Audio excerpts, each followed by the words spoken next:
Assalamualaikum warahmatullahi wabarakatuh.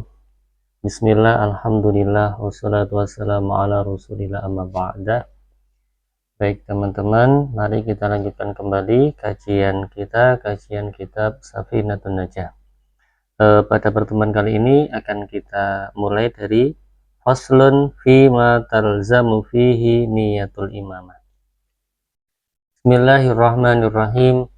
Qala al-muallifu rahimahullah wa nafa'ana bihi wa bi ulumi fid dharaini amin amin ya rabbal alamin. Faslun fasal fima tentang sesuatu talzamu yang mengharuskan fihi di dalamnya niyatul imamati, niat menjadi imam.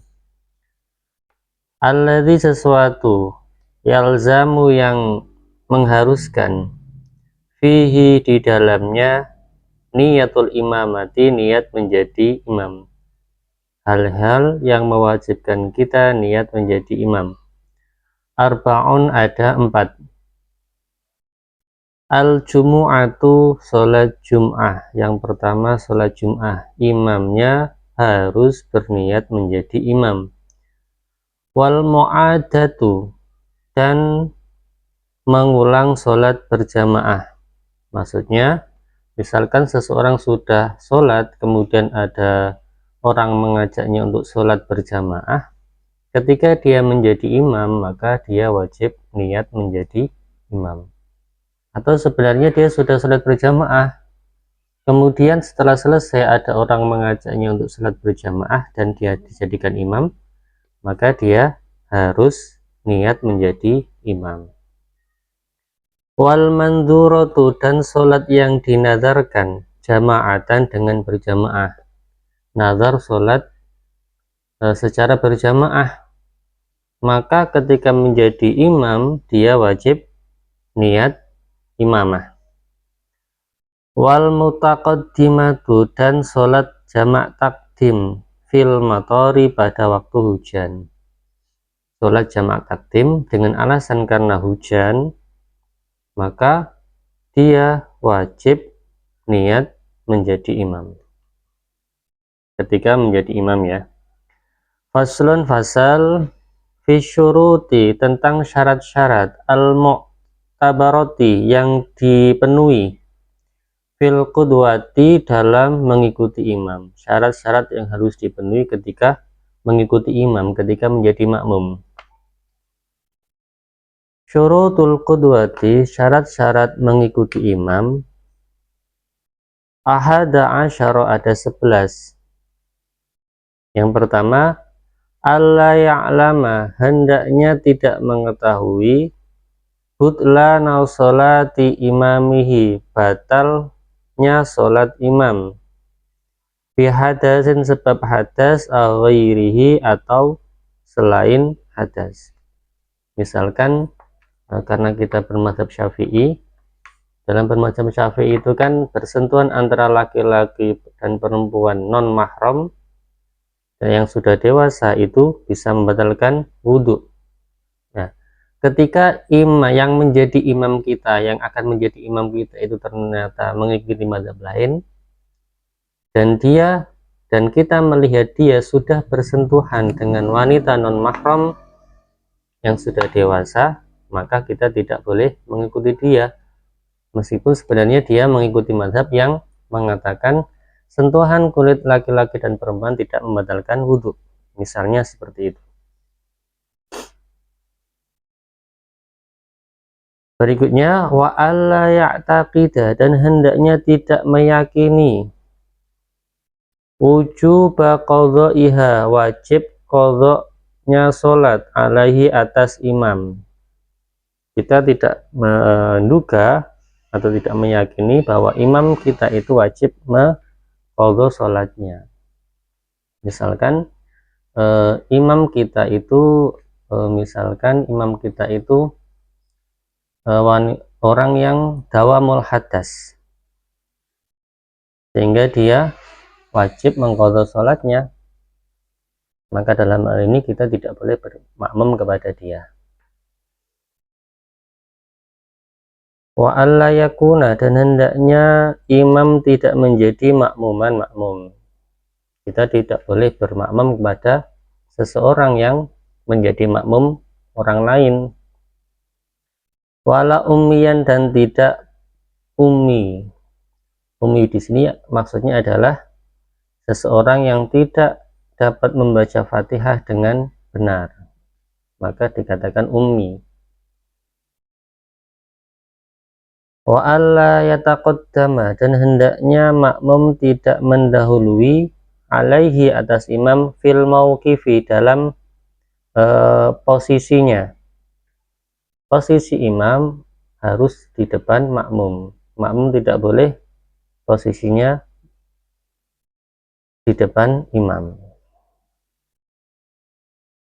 Wa ayya'lama, dan hendaknya mengetahui intiqalat imamihi, perpindahan imamnya. Imam rukuk, kita tahu imamnya rukuk, sujud, duduk di antara dua sujud, kita tahu perpindahan imam kita. Wa ayyajtami'a, hendaknya imam dan makmum berkumpul fi masjidin, dalam satu masjid. Imam dan makmum dalam satu masjid, atau kalau tidak di masjid, au fi salasimi'ati dzira'in, atau kira-kira 300 dzira', takriban perkiraannya. Jadi jarak imam dan makmum itu maksimal 300 dzira', atau kalau di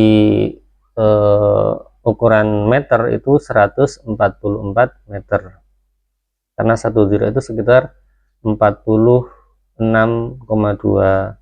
cm.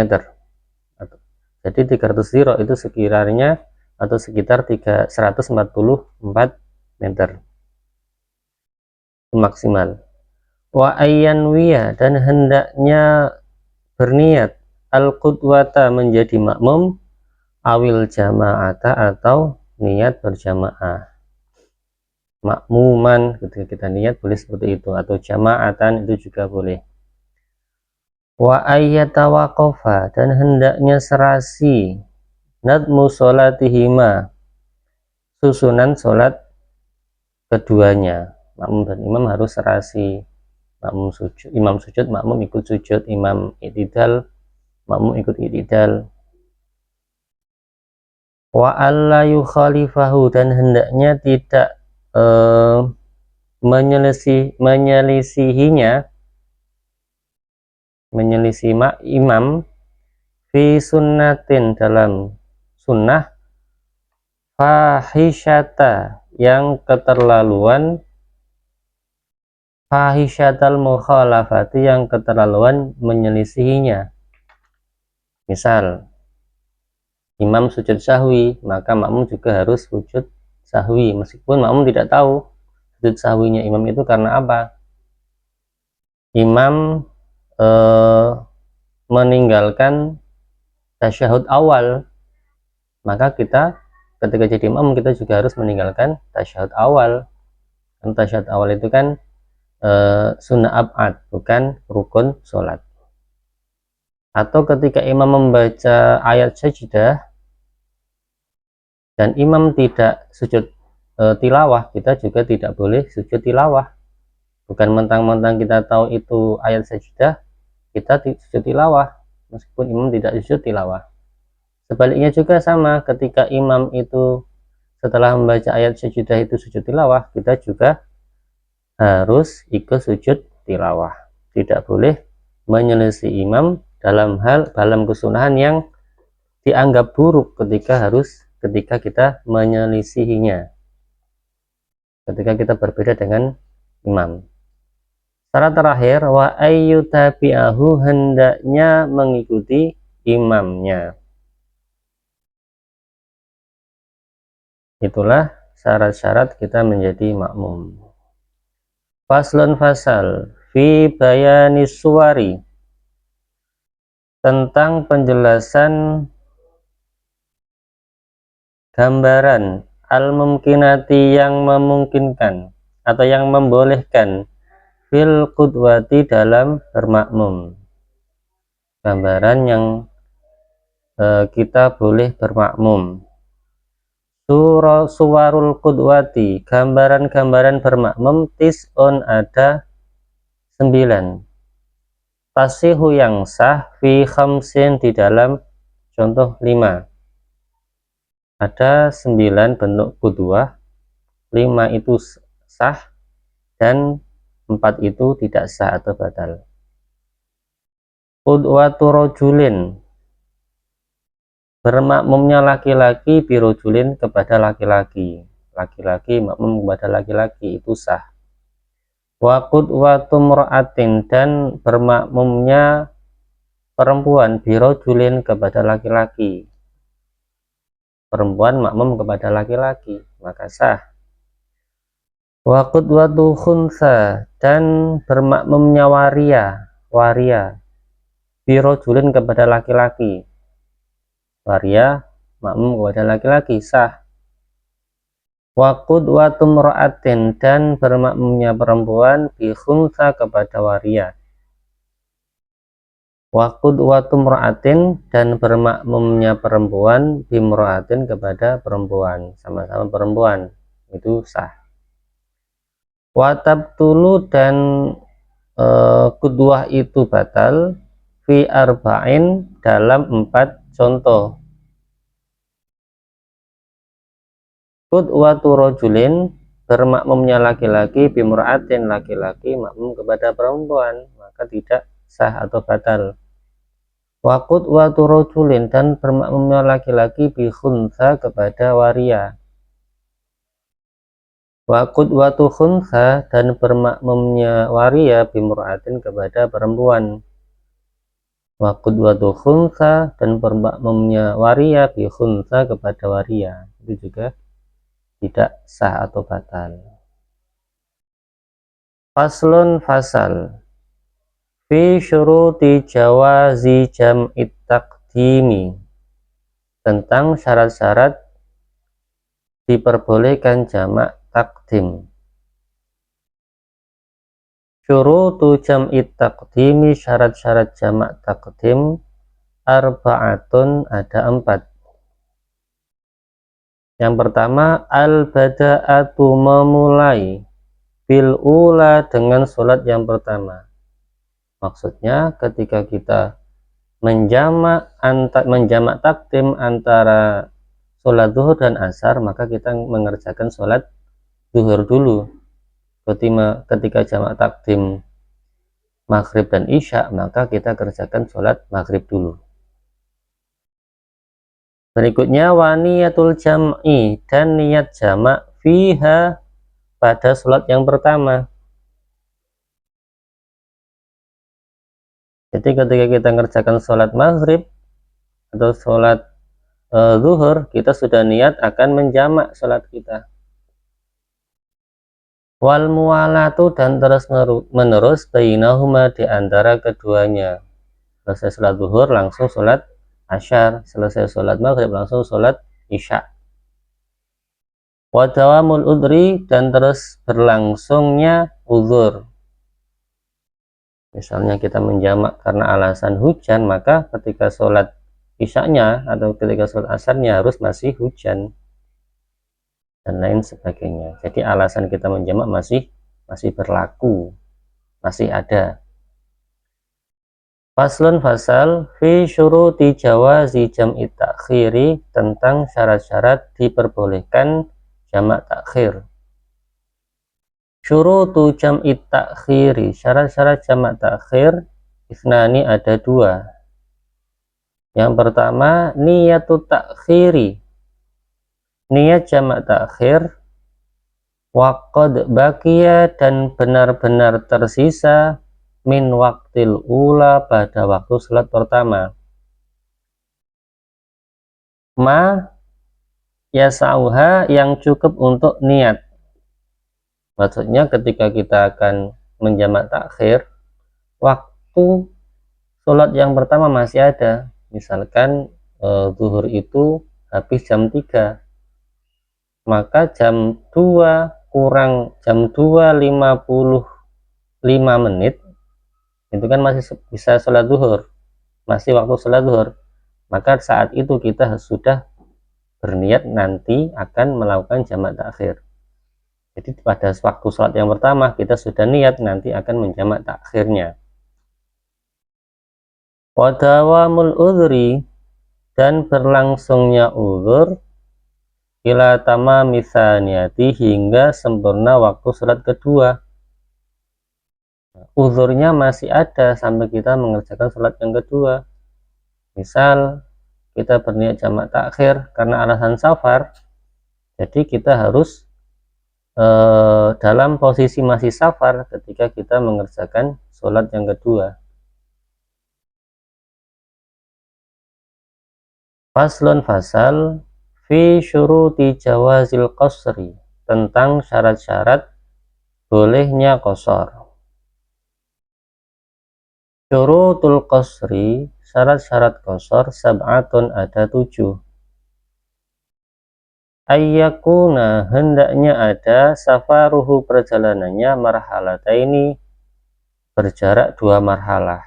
2 marhalah itu ada yang mengatakan sekitar 85 km. Wa ayyakuna, dan hendaknya safar tersebut mubahan, safar yang diperbolehkan, safar yang mubah.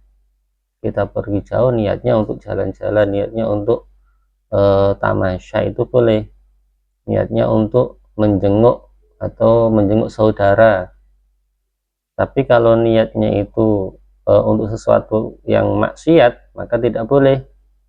Niat perjalanan jauh niatnya untuk merampok, nah itu tidak boleh mengqasar sholat. Wal ilmu, dan mengetahui bijawazil qasri, dengan diperbolehkannya qasar, tahu bahwasanya kita diperbolehkan untuk mengqasar sholat kita. Wa niyatul qasri, dan niat qasar indal ihrami, ketika takbiratul ihram. Wa antakuna, dan hendaknya ada, as-sholatu, sholatnya, ruba'iyatan, yang 4 rakaat. Jadi yang bisa diqasar adalah sholat yang 4 rakaat, zuhur, asar, isya. Selain itu tidak bisa diqasar. Wa dawamu safari, dan terus berlangsungnya perjalanan, ila tamamiha, hingga sempurnanya sholat. Wa alla yaqtadiya, dan hendaknya tidak bermakmum, bi mutimin, kepada orang yang menyempurnakan sholat, bi juz'in, pada bagian, min sholatihi, dari sholatnya. Nah, karena kita niat mengqasar, kita tidak boleh bermakmum kepada orang yang mutim atau tidak mengqasar sholatnya. Kalau mau bermakmum, bermakmumlah kepada orang yang sama-sama mengqasar sholatnya. Faslun fasal fi syurutil jum'ati, tentang syarat-syarat sholat Jumat. Syurutul jum'ati, syarat-syarat sholat Jumat, sittatun, ada 6.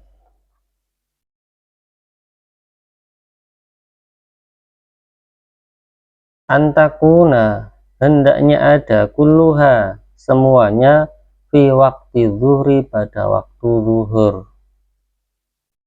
dilaksanakan pada waktu zuhur. Wa antuqoma, dan hendaknya didirikan, fi khittatil baladi, di tengah kampung, maksudnya ya di kampung tersebut, masih dalam batasan kampung tersebut. Wa antusalla, dan hendaknya dilakukan sholat Jumat, jama'atan, berjamaah. Wa ayyakunu, dan hendaknya ada, arba'ina, 40, ahroron, orang merdeka, zukuron, laki-laki, balighina, balik, mustautinina, yang bermukim. Jadi dilakukan oleh 40 orang merdeka, laki-laki yang sudah balik dan mukim di situ. Dalam mazhab Syafi'i memang syaratnya 40 orang yang mukim, laki-laki dan balik, itu minimal. Wa alla yasbiqaha, dan hendaknya tidak mendahului sholat Jum'ah tersebut, wala tuqarinaha, dan tidak berbarengan dengan sholat Jum'ah tersebut, Jum'atun, sholat Jumat yang lain, fitil baladi, pada kampung itu. Salat dalam satu kampung harus ada satu sholat Jumat saja. Kalau ada lebih, maka yang lebih dahulu itu yang sah sholat Jumatnya. Itu dalam mazhab Syafi'i seperti itu. Wa ayyataqaddamaha, dan hendaknya mendahului sholat Jumat, khutbatani, dua khutbah. Sebelum sholat Jumat dilakukan khutbah terlebih dahulu, dua khutbah terlebih dahulu. Faslun, fasal fi arkanil khutbataini, tentang rukun-rukun dua khutbah. Arkanul khutbataini, rukun-rukun dua khutbah, khamsatun, ada lima syarat yang harus ada pada khutbah. Hamdulillah, memuji kepada Allah, fihi, ma, pada kedua khutbah tersebut. Baik khutbah pertama, khutbah kedua harus ada hamdulillah, hamdullahi, harus ada pernyataan memuji kepada Allah, alhamdulillah, alhamdulillah, dan seterusnya. Wassalatu, dan berselawat ala nabi, kepada Nabi sallallahu alaihi wasallam, fihi, ma, pada keduanya. Wal wasiyatu, dan berwasiat, bitaqwa, takwa, fihi, ma, pada keduanya. Membaca wasiat takwa, ittaqullah, mari bertakwa kepada Allah. Nah, seperti itu misalnya. Jadi ketiga syarat ini harus ada pada dua khutbah, memuji Allah, sholawat Nabi, dan wasiat takwa. Nah, ini perlu diperhatikan kepada para khotib, karena kadang-kadang ada khotib yang seringkali ketika khutbah kedua, kadang-kadang ada yang tidak membaca hamdalah, tidak membaca sholawat, tidak membaca takwa, langsung saja melanjutkan khutbahnya. Jadi bukan seperti itu. Baik khutbah pertama maupun khutbah kedua harus ada hamdalahnya, memuji kepada Allahnya, harus ada bacaan sholawatnya, harus ada wasiat takwanya. Kadang-kadang ada khotib yang tidak memperhatikan ini, khutbah kedua langsung saja melanjutkan khutbahnya tanpa membaca hamdalah, sholawat, maupun wasiat takwa. Wa qiraatu ayatin, dan membaca satu ayat, minal qur'ani, dari Quran, fi ihdahuma, pada salah satu khutbah dua khutbah. Nah, kalau membaca ayat Al-Quran itu boleh di khutbah pertama saja atau di khutbah kedua saja, itu nggak apa-apa. Wa du'a'u, dan berdoa, lil mu'minina, untuk orang-orang mukmin, wal mu'minati, dan orang-orang mukmin perempuan, fil akhirati, pada khutbah terakhir, pada khutbah kedua. Nah, pada khutbah kedua harus ada doa kepada mukminin wal mukminat. Jadi itu tadi 5 rukun khutbah. Yang tiga harus ada pada setiap khutbahnya, yang 2 boleh, yang 1 boleh salah satunya, yaitu membaca ayat Al-Quran, dan 1 lagi harus ada pada khutbah kedua, yaitu mendoakan kepada kaum muslimin, muslimat, mukminin, mukminat. Baik teman-teman, mungkin cukup pertemuan kali ini. Insya Allah akan kita lanjutkan pada pertemuan berikutnya, yaitu faslun fi syurutil khutbataini, syarat-syarat dua khutbah. Dari saya kurang lebihnya mohon maaf. Saya akhiri. Assalamualaikum warahmatullahi wabarakatuh.